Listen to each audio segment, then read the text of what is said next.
please give my brother from another mother, Adam Vicarel, a warm welcome. Thank you so much. Big shoes to fill after these guys. Thank you guys so much for being here. This is an amazing showing. I didn't really know how many people would actually be in here today. So I appreciate knowing that most of you probably work from home now. To get up on a Friday morning and come out when we are expected snow, it means a lot. So thank you for being here. RJ and Dave, thank you guys for the amazing intro. You guys are incredible hosts. Also, I do want to thank Dave, who has been texting me for about 6 months to try to get me here to do this. I am by far one of the worst texters on earth. So Dave, your persistence is much appreciated. I see a lot of familiar faces in here as well. Thank you guys, friends who are here. It makes my heart feel warm, but it also makes me feel kind of moist and clammy. So I guess thanks for that. And last but not least, it's like I did not win a Grammy, in case you were wondering. I don't know why I'm thanking everybody, but I do want to also thank my designer, Carly Salzman, who is, I'm actually pointing at her right in the middle with a laser pointer. She's over there. If not for Carly holding the wheels on the, I don't know, whatever that saying is, wheels on the bus, thank you, some vehicle, there's no way I would have been able to basically research, write, practice, rewrite, and like do this talk this week. So Carly, truly thank you. Yeah, for Carl. So today we are talking about the power of now. It's an exciting conversation topic, but before I talk, I want you guys to do a little mingling. So we're literally gonna take 1 minute, and I'm gonna have you guys, someone to your left, your right, in front of, behind you, preferably somebody who you do not know or don't know well. I would like you to introduce yourself and then mention one thing that you are not currently doing that you wish you were doing. So it could be something simple like, I wanna eat healthier this year, or something more profound like, I wanna quit my job and start my freelance copywriting business, or get a dick-shaped rocket and go out into outer space like all the billionaires that currently are doing that weird, ridiculous thing. So we have 1 minute to do this, and to start it off, I would like you to play rock, paper, scissors, and whoever wins gets to go first. 1 minute, ready, go.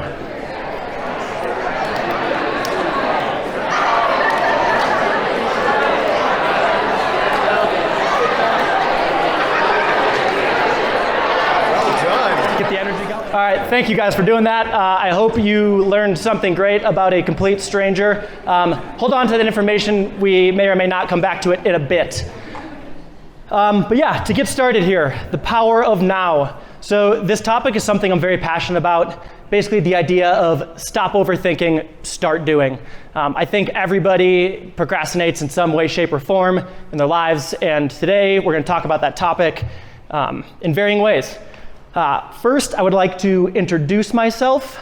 As Dave so kindly introduced me, my name is Adam Vicarel. Hey, what up, dude? I own a small design studio called Vicarel Studios. Super creative name, I know. And we specialize in visual identity design, packaging design, and environmental branding. So more simply, we draw shit, paint shit, and make pretty shit. I mean, it's very straightforward. This is a slide of logos. These are some brands we've done work for. As Dave again mentioned, we've had an amazing opportunity to do it for some big guys, the NBC, Twitter, Lululemon. I've been very fortunate to grow a business doing what I love to do, and it kind of like on my own terms. And I think at this point, it's very possible that nobody really fully understands anything that I've said. So I'm gonna show you a 45-second video that kind of exemplifies what we do.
Like I said, draw shit, paint shit, and make pretty shit, right?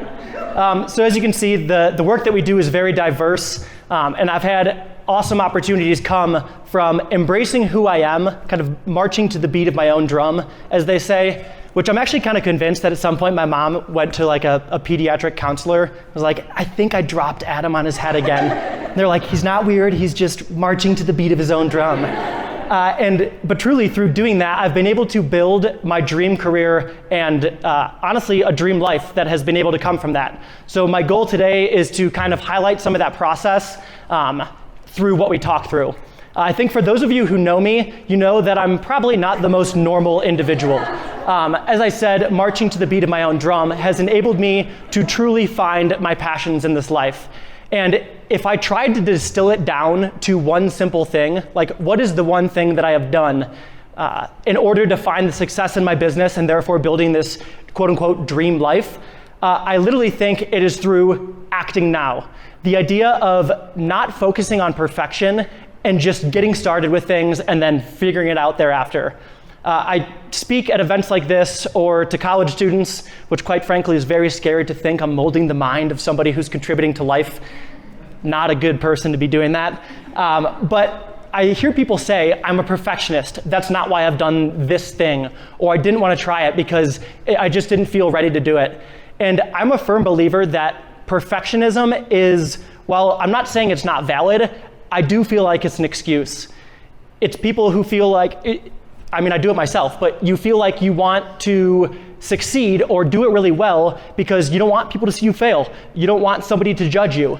And the goal today is to basically debunk that. And this idea, my thought that like acting now is what has catalyzed the success is certainly not unique to me. As I noted here, I think Facebook's mission statement is move fast and break shit. So their goal is literally, let's do a bunch of stuff, just see what happens, and then react thereafter. Similarly, somebody famous, I'm sure at some point, said, ready, fire, aim. So you kind of orient yourself, you do it, and then you recalibrate thereafter. And lastly, I believe it was Picasso who said, the most intimidating canvas is a blank one. So it's like, if you haven't started anything yet, if you're procrastinating and just thinking about starting, it's really overwhelming, it's really daunting. But as soon as you get going, you have momentum way easier. So, like I said, these are a lot of the reasons people may resist actually doing something. The idea of, that concern of money maybe, or a lack of clarity of vision, don't really know exactly what they want to be doing. And lastly, fear of judgment, fear of failure. So, like I said, we are going to talk about why taking action now is imperative. So firstly, taking action brings clarity, and we'll dive into each of these individually with more detail.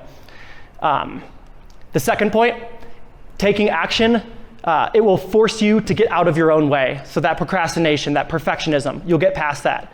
And lastly, taking action becomes a habit. So all of these we'll get into more detail. This first one is my favorite. Action brings clarity. It's the idea that as you are doing something, you gain momentum. You start to understand, like you're doing a thing, you get a little further down the line, and you have a better understanding of the things that you actually want to be doing.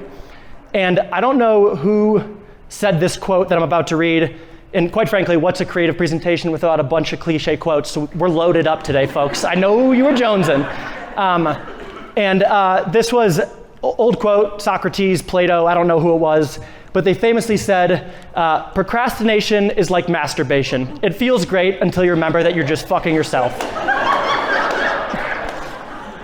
And so I think it is a very relatable quote for many of us because it's so true. You sit there and you just overanalyze everything. And you're like, okay, it's fine. I'm like, I don't actually have to do the thing or make the decision. And then it comes time to do the thing or make the decision and you're like, fuck. And you're trapped. Like you wish you had taken action sooner. So I think to say this in maybe a more appropriate way, New York Times bestselling author and honestly one of the best motivational speakers currently alive, Brendon Burchard said, doubt increases with inaction. Clarity reveals itself in momentum. Growth comes from progress. For all of these reasons, begin. And funny enough, these quotes are kind of saying the same thing.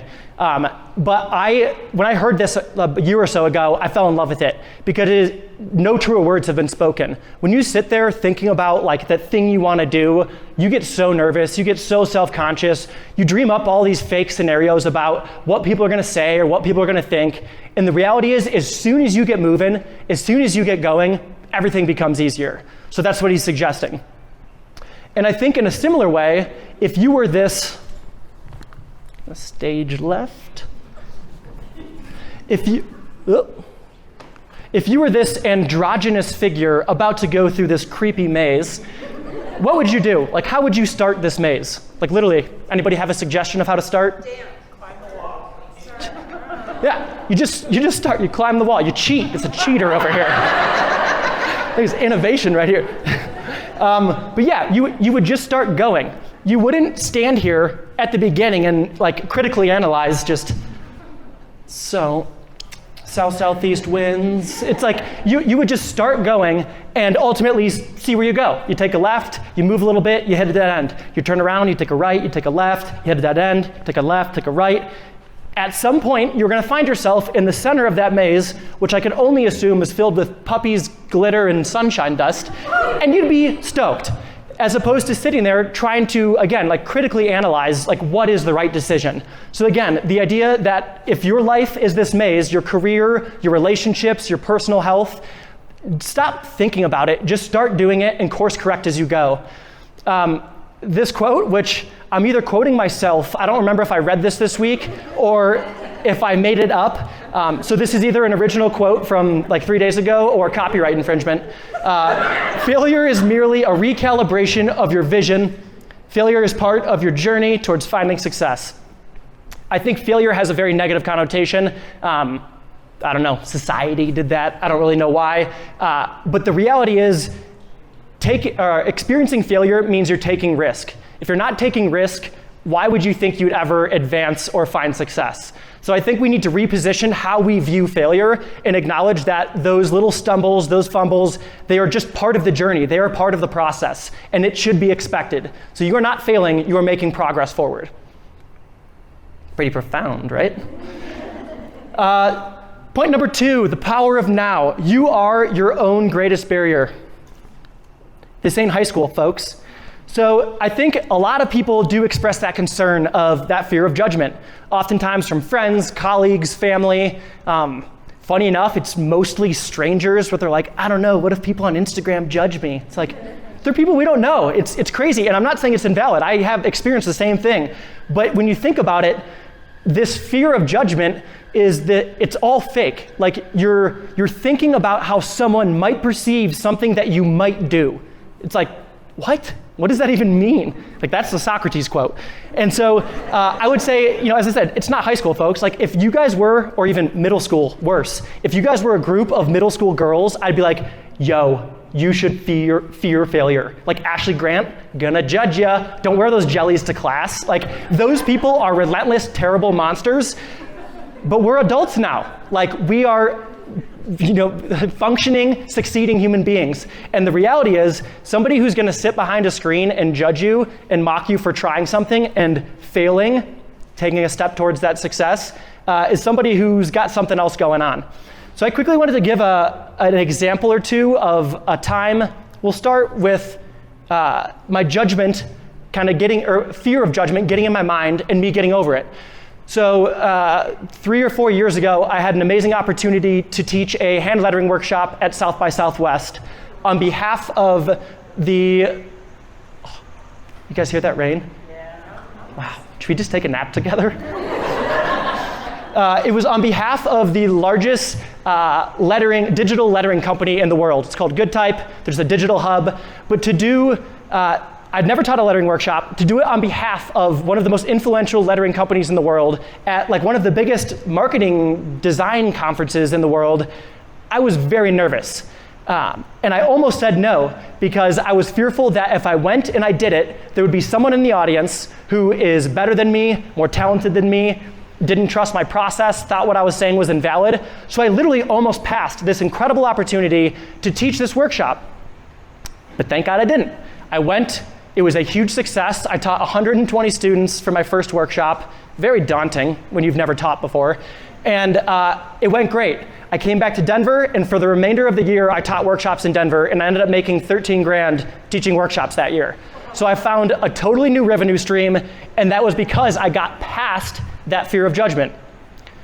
So an example of a time that I let my own judgment, or fear of judgment, get the better of me. So if you guys have heard me speak before, I'm sure you've heard me talk about being on The Real Housewives of Dallas. And it is a weird part of my career because it is not connected to anything. It's very random, but yes, this is me and them. I taught them a painting class, how to paint their dogs. It was very fun. And I'm unlocking my phone to read something. So in going on reality TV for the first time, you could imagine that's scary. It's intimidating. I'd never done it. I was under the impression I'd get there and they're gonna say, Adam, do X, Y, Z, this is how we do it. And they're like, just do your thing. I was like, okay, clammy again. And so what I did is I wrote this poem, and the poem was intended to be read at the beginning of when we started shooting, and my goal was to kind of bring everyone's guard down, show that I had watched the show and I'm here, I love you gals. But ultimately, I got cold feet. I never read the poem because I was fearful. So fast forward 6 months later, I'm back in New York. I'm teaching a workshop at NBC's building. And one of the producers I'm chatting with, and she's like, were you on The Real Housewives of Dallas? And she's obsessed with the show, and we're talking about it. And I was like, yeah, I had this poem. I wish I read it. I didn't. She's like, wait, what? I was like, yeah. She's like, can I hear it? So I read her the poem, which I will read you right now. It is without malice I spend my day with you, my sweet, beautiful housewives of Dallas. Gently fanned by this air-conditioned breeze, y'all's subtle plastic surgery, it puts me at ease. You haveth in Texas things much larger. Leanne, you're pretty aggressive, but for that, you're my charmer. Cam, I adore you, all pretty in pink, running from rubber penises and sipping your drink. And then we have Carrie, from whom no drama be had, married to Mark, a fashionable, bad dad. Let's not forget the beauty of Brandy, or how Deandra eats worms as if they were candy. Lastly, I leave you, my sweet Stephanie, a $75,000 bracelet, Travis's destiny. To be concise, I simply wanted to say, I love y'all a lot, and I'll be treating you as my housewives today. So I read this poem to the producer, and she's just sitting there and she goes, you fucked up. And I was like, what? She's like, you absolutely should have read that. I was like, what? She's like, someone on Bravo, MTV, Sci-Fi, somebody would have seen that and picked you up for a different show. And I was like, what? So I stand here, a non-famous person, but just know I could have been a famous guy. But so truly, I say that to say, it is my own judgment that got in the way, or my fear of judgment that got in the way. So don't fail like me, guys, geez. My last and final point today, before we continue to mingle and eat burritos and coffee, is the power of now is the ability to develop habits. Just like cocaine, it's addicting. Don't do it. Just so you guys know, I'm not a bad drug dealer based off that intro in this slide here. So I think the power of habits is profound, and we all know what a habit is. I don't need to define it to you or for you. But I'm kind of going to define it for you. So as something is an idea, and it's a thing that you're thinking about, a thing that you're considering doing, it takes mental energy. There's resistance there, because you're weighing the pros and the cons. You're thinking about doing it. And then at some point you decide, yeah, maybe I'll take action on this. And then ultimately you do it. If you do that for an extended period of time over and over again, slowly but surely that thought process, that resistance, that uphill battle is mitigated. It goes from a voluntary, intentional thought process to an involuntary, autonomous, either bodily movement or process. So the goal here is, as we are confronted with obstacles or these things that we want to do and there's resistance in life, my suggestion is start to develop the habit of meeting these obstacles fluidly. Just flow upstream as fast as possible without thinking about it, because as you do that, you will meet everything in life without overthinking and resisting. And so this quote or something I don't know, again, if I made this up or I'm stealing it from someone, but regular proactivity becomes habitual. Being habitually proactive catalyzes success. So as you start to do something consistently, it becomes way, way easier to do. And I think this beautiful illustration by Liz Fosslien, a name I have not read yet until now, apparently. It's the classic stairs in the staircase. You do not want to be this guy. This guy is meeting everything with resistance. He's procrastinating, overthinking, thinking a lot about people judging him if he does something. So every decision is this huge, big step that makes it really hard to get to the goal. We're going to call this guy Ted. Meanwhile, over here, we have Carrie. Carrie's killing it. Carrie is meeting everything with very little resistance. She's flying uphill, going towards her goals. And I think we all know that this Keith Haring illustration style of Carrie is what we want to be. Ted looks like he just had an accident and is embarrassed to talk about it. Let's be Carrie, not Ted. Maybe it was Einstein. Okay, I'm just misquoting the shit out of humanity right now. Somebody sometime said, nothing happens if nothing happens. And it's very simple. It nicely summarizes truly everything that I've said thus far. If you want to see progress, do it incrementally and just start doing it. Course correct thereafter, and you will find that things come far easier in life, whether that be, like I said, relationships, job opportunities, choices you're making. So with all of that, I would like to kind of wrap us up by saying, or kind of recapping the kind of points of, if you take action in the now, why is that beneficial? It becomes because it brings clarity. As you do things, you become more clear in the things that you actually want to do. Taking action in the now, it will force you to get out of your own head, it'll force you to get out of your way, and it'll enable you to actually make that successful stride forward. And lastly, acting now, in doing it in micro moments, it becomes a habit and therefore catalyzing success. So in coming back to those conversations, that stranger danger that we had at the beginning here, I asked you guys to think about what's something that you want to do or something that you want to be doing, whether soon or just in life in general. I would encourage you to continue to think about that. What is something profound that you want to be doing, and what's holding you back? Thank you.